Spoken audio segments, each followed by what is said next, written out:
Национальный лидер туркменского народа, председатель Халк Маслахаты Туркменистана Гурбангулы Бердымухамедов 9 апреля в ходе визита в Австрию провел встречу с главой туркмено-австрийского общества Недой Бергер. Стороны обсудили развитие двустороннего сотрудничества и укрепление межгосударственных связей. Отмечен вклад туркмено-австрийского общества в расширение партнерства, в том числе в торгово-экономической и инвестиционной сферах.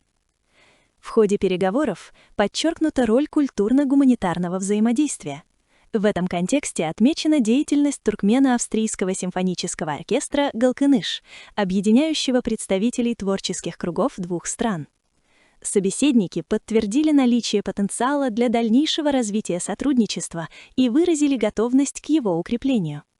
По итогам встречи стороны отметили значимость культурного диалога как одного из ключевых направлений взаимодействия между Туркменистаном и Австрией.